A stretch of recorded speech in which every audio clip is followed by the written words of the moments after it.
దేశానికి స్వాతంత్ర్యం వచ్చి 78 ఏళ్లు అయినా టెక్నాలజీ అభివృద్ధి చెందినప్పటికీ నేటికి గిరిజనుల బతుకులు బాగుపడలేదని ఏపీ ఎరుకుల ఆత్మగౌరవ సేవా సంఘ అధ్యక్షులు మద్దెల రామకృష్ణ ఆవేదన వ్యక్తం చేశారు. గిరిజనుల్లో అవగాహన, నాయకత్వ లక్షణాలు, తెలివితేటలు పెంపొందించే కార్యక్రమాలు చేపట్టాలని ఆయన ప్రభుత్వాన్ని కోరారు.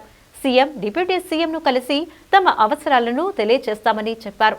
ఆంధ్రప్రదేశ్ ఎరుకుల ఆత్మగౌరవ సేవా సంఘం ఆధ్వర్యంలో రాష్ట్ర స్థాయి గిరిజన నాయకుల విస్తృత సమావేశం జరిగింది.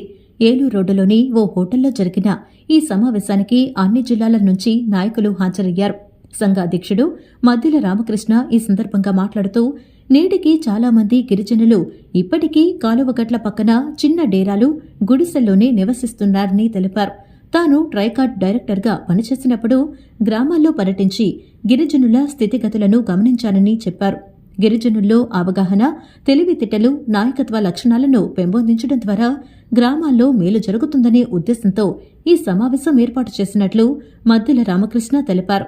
ఎప్పుడూ బానిస బతుకు వలె వేరొకరి కింద జీవిస్తూ సరైన న్యాయం పొందలేకపోతున్నామని, కాబట్టి మాలో తామే నాయకులుగా హాజరై మమ్మల్ని మేమే పరిపాలించుకునే విధంగా ముందుకు సాగాలని, ప్రభుత్వంలో గుర్తింపు తెచ్చుకోవాలని ఆయన ఉద్ఘాటించారు.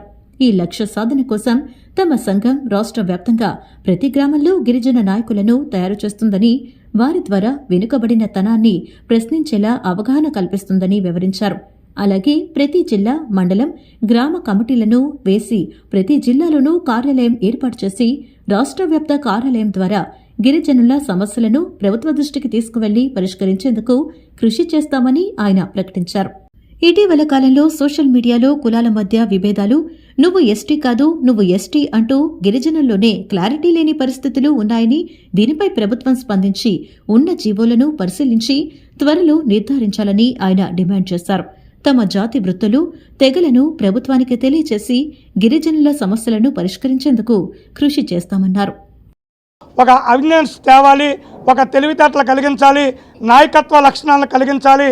దాని ద్వారా గ్రామాల్లో మేలు జరిగిద్దనే ఒక ఆలోచనతో ఈరోజు ప్రతి ఒక్కరిని నాయకులుగా చేయాలి. ప్రతి గ్రామంలో మా గిరిజనుల నాయకులుగా తయారవ్వాలి. ఎందుకంటే ఎప్పుడు బానిస బతుకువాలి, ఎప్పుడు ఏదో ఒక్కరి కిందే మేమందరం జీవిస్తాం వల్ల వారు మాకు సరైన న్యాయం చేయట్లేదు. కాబట్టి మాలో మేమే నాయకులుగా తయారయ్యి మరి మమ్మల్ని మేమే పరిపాలించే విధంగా ముందుకు సాగాలి, ప్రభుత్వాల్లో గుర్తింపు తెచ్చుకోవాలని చెప్పి నేను ఈ యొక్క కార్యక్రమాన్ని ఈరోజు